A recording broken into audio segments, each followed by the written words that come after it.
An old photo, seemingly harmless, carries within it the whisper of a crime buried for more than a century. In that photo, a young mother holds her child in her arms, her eyes gentle, but behind, a strange shadow that makes people shiver. Is it just a trick of light or evidence of a terrible secret? The story begins with a famous doctor in Boston who was once praised as the savior of children. But behind the door of his laboratory, perhaps there are things that even time cannot hide. His young wife was sent to a mental hospital, and for 15 years, she only repeated one thing: "I am not crazy. I witnessed a murder." Tonight, Sleepy History Tales will take you back to Boston of the last century, where a crime was hidden by the silence of the whole society. Where are you when you hear these lines? And is it late at night outside the window? A mother and her child in 1898. A seemingly ordinary portrait, but hidden behind it. Something was wrong. Professor Emily Watson spent 3 months digitizing the Boston Public Library's archive of antique photographs. Time-worn photographs were often just ordinary moments. But then, she came across a photo that changed everything. The photo was donated by Catherine Morrison's estate. At first glance, it was just a gentle scene. A young mother, Martha Henley, sitting in a carved wooden chair holding her little daughter Lucy. Martha wore a simple yet elegant dark dress with white lace trim, her hair pulled back in a Gibson-style bun that was fashionable in the late 19th century. Baby Lucy, just 6 months old, lay quietly in a delicate white cotton baptism gown. Light filtered through the lace curtains, casting a hazy glow over them as if sheltering, as if stopping the moment of motherly love. But as Emily adjusted the resolution to scan for details, she noticed something strange. Behind them, in the doorway to the next room, a shadowy figure loomed that didn't belong there. The figure didn't resemble any furniture or decoration of the house. It looked like a person, but its posture was twisted like a body suspended in midair. Emily rubbed her eyes, telling herself it must be fatigue. But when she increased the contrast, what emerged made her heart race. This photo was more than just a family memory. It hid something else, much darker. All that afternoon, Emily had been absorbed in tracing the Henley family records. And the more she learned, the more chilling it became.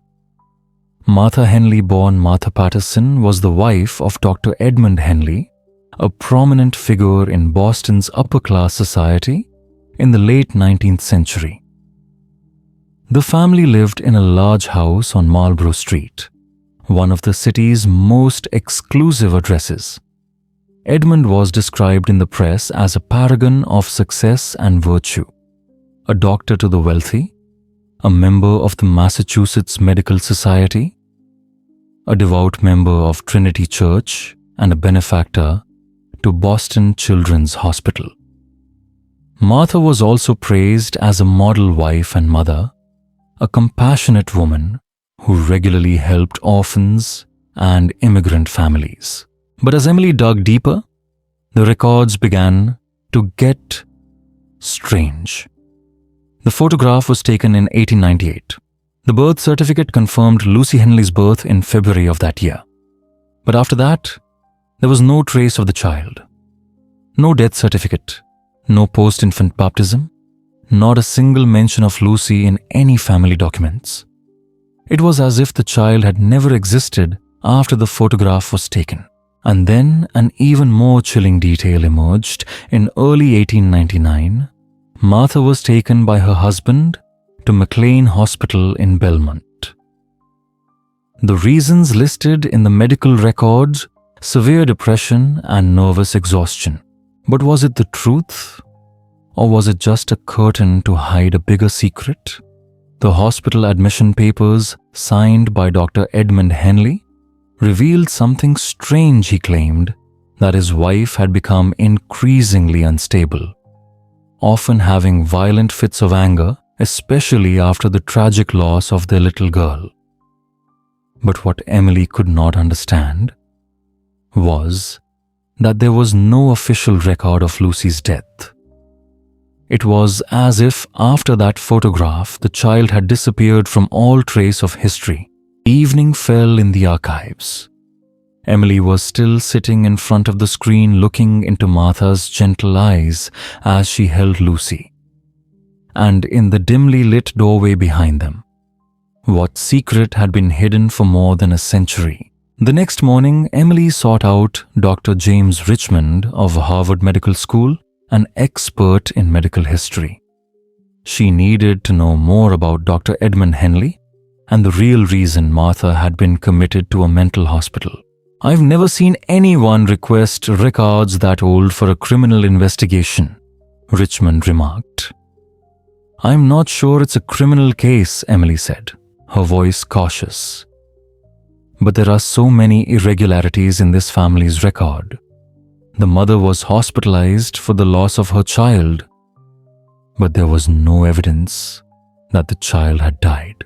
2 hours later, Richmond arrived at the library carrying a thick stack of records copied from McLean Hospital. As they spread the papers out before them, a different picture emerged, much more haunting. Martha, when admitted, was diagnosed with puerperal insanity, an old term for postpartum psychosis. But the doctor's notes didn't quite match postpartum depression. The patient kept talking about the baby. She claimed Lucy was still alive and that her husband had hidden the baby. When the staff tried to convince her that the baby had died, the patient became violent. She even insisted that she had witnessed her husband harming the baby. A note 6 months later was even more chilling. The patient continues to claim that Dr. Henley murdered her daughter. She describes in detail what she claims to have witnessed the day Lucy disappeared. The story may be the product of a mental breakdown, but the repetition and specificity of the statement make it hard to ignore. Richmond looked up, looking at Emily with concern.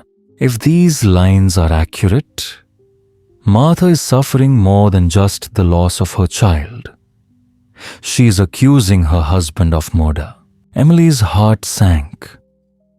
She looked at the photo again. The young mother, the baby in her arms, and the strange shadow behind her. It was taken just before Lucy disappeared and before Martha was hospitalized. With these chilling notes in her hand, Emily decided to go to the Boston Police Department's cold case unit. Detective Michael O'Sullivan, who had been in the field for 20 years and had a special interest in historical cases of immigrant communities, agreed to meet with her. "To be honest with you, Professor Watson, we don't usually investigate cases that are more than 100 years old," O'Sullivan said in the library conference room. "But the evidence you brought, the photograph, the medical records, the strange disappearance of the death certificate was enough to make me take notice." Emily had prepared enlarged prints highlighting the background where the unusual shadow had appeared.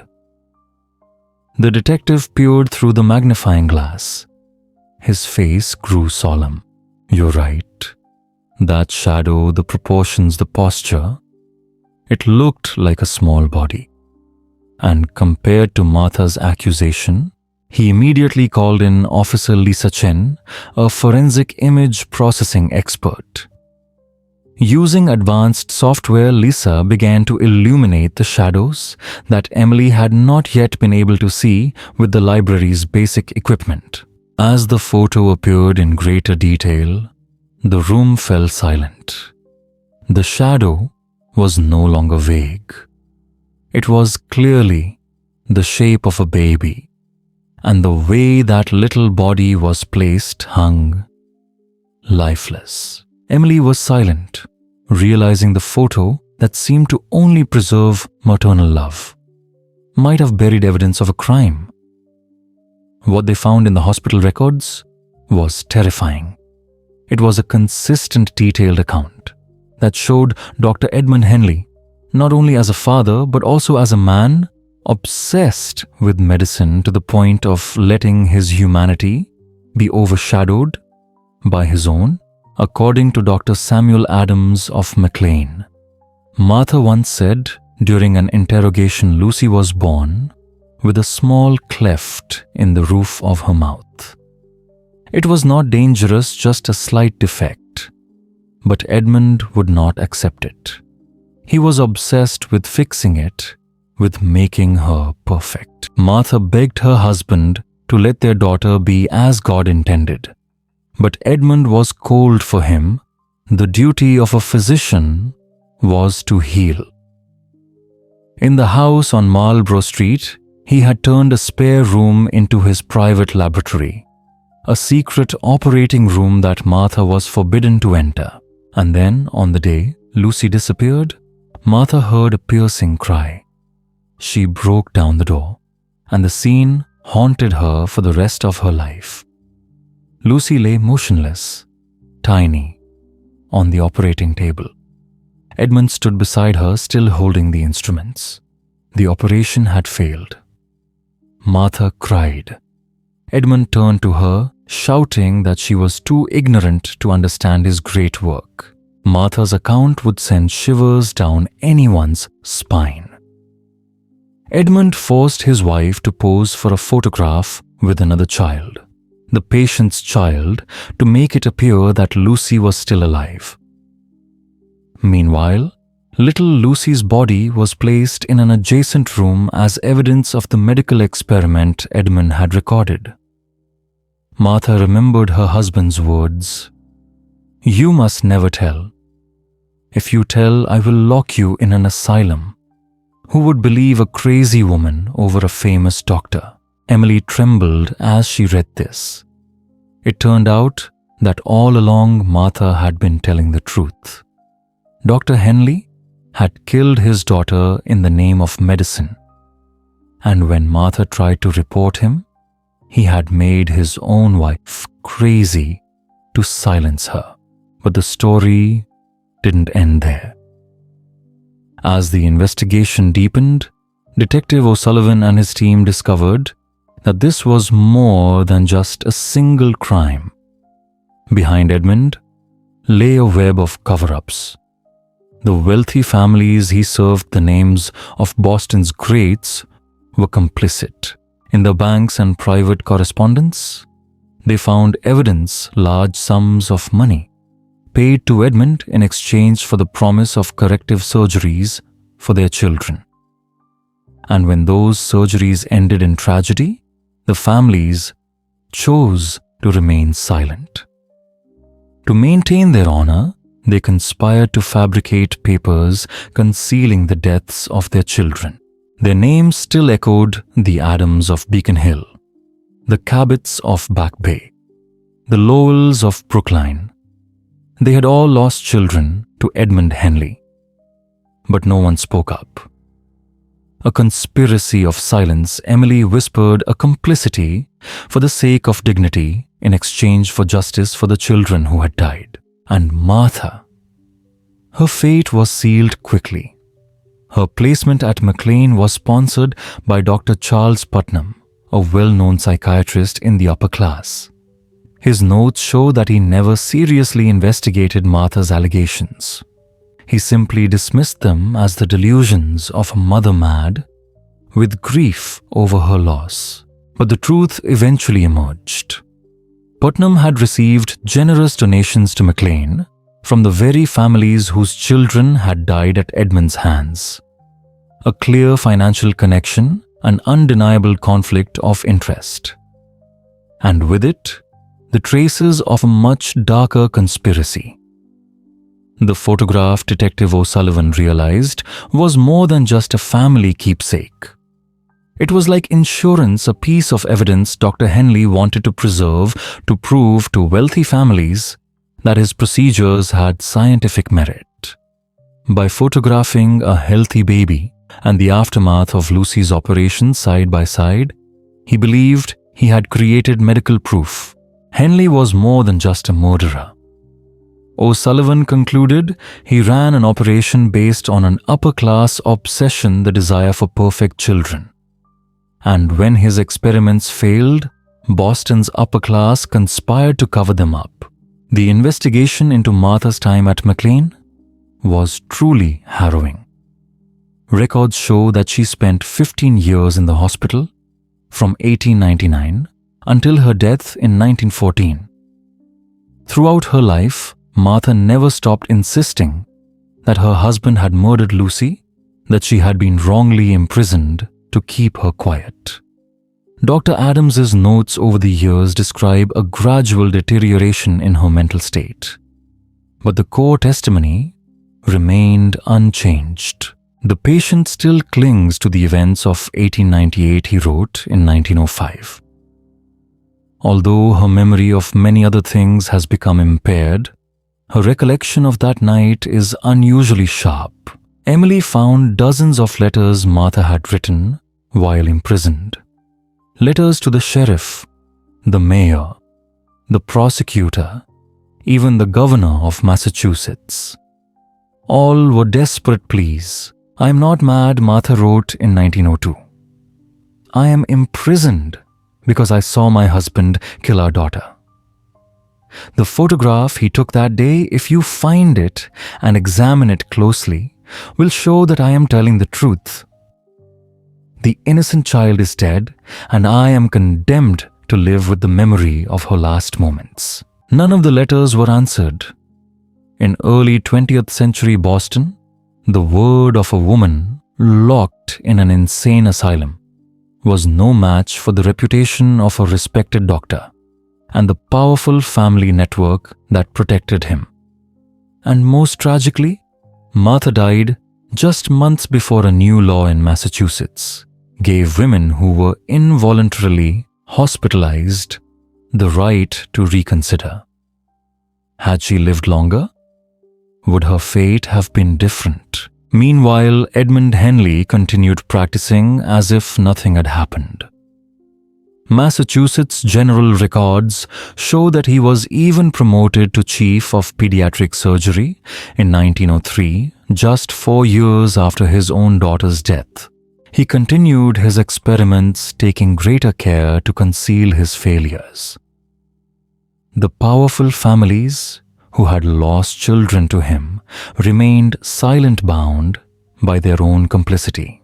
In 1905, Henley remarried to Elizabeth Thornton, the daughter of a wealthy banking family. The Society Press described the wedding as the most glamorous event of the season. The new wife was quickly hailed as a model of charity and a devoted stepmother. A woman with her own child's blood on her hands walked proudly through the glittering lights of Boston's elite. Time, they say, erases all traces. But sometimes, a small photograph has the power to hold the whole truth. Records show that the Henleys never had any children together. But Edmund Henley grew rich quickly from his medical practice, from his shrewd investments in Boston's booming textile industry. By 1910, he was one of the most powerful men in the land. He owned a house in Back Bay, a mansion in Newport, and even a winter home in Palm Beach. A lavish lifestyle full of appearances masking a dark truth that only a photograph could reveal. The photograph of Martha and Lucy remained in Edmund Henley's possession until his death in 1923. It then fell into the hands of his second wife, Elizabeth, a woman from a prominent banking family. She kept the photograph in a box of family papers, unaware that she was touching evidence of a terrible crime.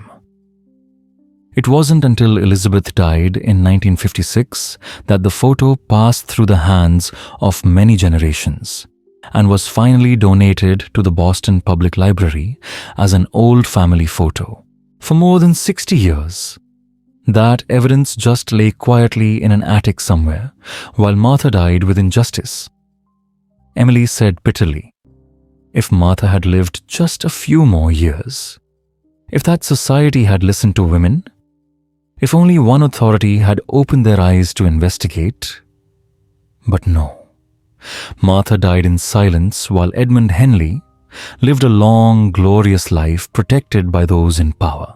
However, Emily and Detective O'Sullivan refused to let history remain silent forever. They cooperated with the Boston Police Department, the Massachusetts Historical Society, and Emlan Hospital determined to restore the truth. The first thing was to find the unmarked grave where Martha was buried, along with thousands of other patients. In old books, they traced the location, then erected a new stone marker. Engraved in stone were the words, Martha Patterson Henley, 1873-1914. Loving Mother Truth Teller. I am not mad. I witnessed murder. Below Lucy's name, Lucy Henley, 1898. Beloved daughter. Justice delayed, but not denied. The story spread and was picked up by the press and feminist groups as a wake-up call for women's voices that had been silenced. The Emlan Hospital publicly apologized for having imprisoned an innocent woman. A memorial fund was established in Martha Henley's name, dedicated to research on the oppression of women in mental institutions. The Massachusetts Medical Society also acknowledged Henley's crimes and used her case as a moral lesson for future physicians. The photograph, a small but immortal piece of evidence, was eventually displayed in a special exhibition at the Boston Public Library. Hidden Truths, When Evidence Speaks for the Silenced Souls. Thousands came. People stood silently in front of the photograph and many shed tears. Emily said at the opening, Martha fought for 15 years to have someone believe her. She died, believing that the truth would never be known. But evidence has a way of surviving, even when its creator intends to use it to cover up a crime. Detective O'Sullivan at the memorial whispered to the assembled crowd, crime victims never stop deserving justice no matter how many years have passed. Martha and Lucy have waited more than a century for someone to listen. But they never stopped waiting. It is our job, as investigators, as historians, and as human beings, to keep listening even to the voices of the past. And so, the old operating room which a father once turned into a crime chamber was finally forced to tell its secrets. Not just about the evil of an individual, but about a system that protected the perpetrators and buried the victims. A haunting lesson that justice delayed does not mean justice denied.